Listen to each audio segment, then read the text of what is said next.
5 August বঙ্গভবনে রাজনৈতিক দলের নেতা ও সমন্বয়কদের যাওয়া নিয়ে চলছে নানামুখী আলোচনা সমালোচনা। এমন পরিস্থিতিতে নিজের চোখে দেখা সেদিনের কিছু ঘটনা সামনে এনেছেন কৃষিবিদ শেখ মোহাম্মদ মাসুদ। রোববার রাতে ফেসবুকে দেয়া এক পোস্টে মোহাম্মদ মাসুদ লিখেছেন, আমি উল্লেখযোগ্য কোনো রাজনৈতিক ব্যক্তিত্ব না হওয়া সত্ত্বেও বিশেষ পরিস্থিতিতে 5 আগস্ট সেনা সদরে অতঃপর বঙ্গভবনে যাওয়ার সুযোগ পেয়েছিলাম। সেনাপ্রধান বক্তব্য শেষে যখন সবাইকে তার সঙ্গে বঙ্গভবনে যাওয়ার অনুরোধ করলেন, তখন মির্জা ফখরুল ইসলাম আলমগীর সহ অধিকাংশ রাজনৈতিক নেতৃবৃন্দই প্রথমে যেতে চাননি। সেনাপ্রধান দেশের ক্রান্তিলগ্নে সবার সহযোগিতা চেয়ে বারবার অনুরোধ করছিলেন। তখন সবাই যাওয়ার সিদ্ধান্ত নেন।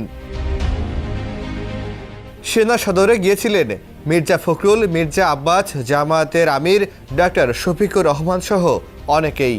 ওই সময় জিএম কাদের এবং আনিসুল ইসলাম মাহমুদ জাহাঙ্গীর গেট থেকে বের হওয়ার পর ভয়ে আতঙ্কে পর্দায় নিজেদেরকে ঢেকে রেখেছিলেন।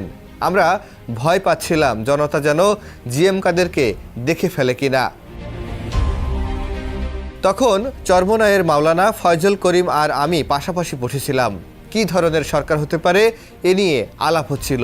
উনি বারবার বলছিলেন অন্তর্বর্তী সরকারের চেয়ে সামরিক সরকার ভালো এবং আমাদের সেভাবেই কথা বলা উচিত।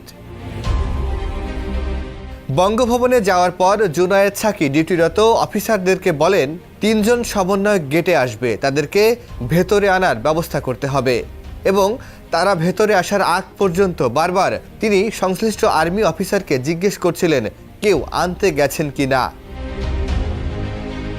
সমন্বয়ক হিসেবে ওই সময় যারা বঙ্গভবনে গিয়েছিল তারা ছিল জুনায়েদ সাকির পছন্দের। তারা আসলে সমন্বয়ক কিনা তাও আমরা জানতাম না এবং আসিফ নজরুল স্যার তাদেরকে আগে থেকে চিনতেন বলে আমার মনে হয়নি। অন্তর্বর্তীকালীন সরকার গঠনের বিষয়ে জামায়াতের আমির প্রথমেই বলেন যে যেহেতু ছাত্রদের নেতৃত্বে বিপ্লব হয়েছে, সুতরাং তাদের সাথে আলাপ করে সিদ্ধান্ত নিতে হবে। মোটামুটি সবাই এ ব্যাপারে একই সুরে কথা বলেন। শুধুমাত্র চরমোনাই পীর মাওলানা ফয়জল করিম বলেন, নিবন্ধিত দলের প্রতিনিধিদের নিয়ে সরকার গঠন করতে হবে। ছাত্রদের সঙ্গে যোগাযোগের ব্যাপারে সবাই আসিফ নজরুল স্যারের সঙ্গে সহযোগিতা নিতে বলেন এবং রাতেই সরকার গঠনের ব্যাপারে সিদ্ধান্ত নিতে বলেন। সেখানে আসিফ নজরুল স্যার স্পষ্ট করে বলেন যে 165 জন সমন্বয়ক, তারা নিজেরা আলাপ আলোচনা করবে, সিদ্ধান্ত নেবে, এতে তো সময় অবশ্যই লাগবে। বিপ্লবী সরকারের না হওয়া বঙ্গভবনে ভুয়া সমন্বয়ক নিয়ে যাওয়া নিয়ে এককভাবে আসিফ নজরুলের ওপর দায় চাপানো হচ্ছে, তা বাড়াবাড়ি। তিনি ওই স্ট্যাটাসে আরও উল্লেখ করেন, 5 তারিখে ফ্যাসিস্টের দোসর জিএম কাদের, আনিসুল ইসলাম মাহমুদ, ফাইজুল্লাহ গংদের যারা দাওয়াত দিয়েছিল তারা পরিকল্পিতভাবে কাজটা করতে পারে। তবে আসিফ নজরুল বা বিএনপি জামায়াত ওই সময় পরিকল্পনা নিয়ে বঙ্গভবনে গিয়েছিল এটা আমার মনে হয়নি। হঠাৎ এত বড় পরিবর্তনে তারা যা ভালো মনে হয়েছে তাই করেছেন।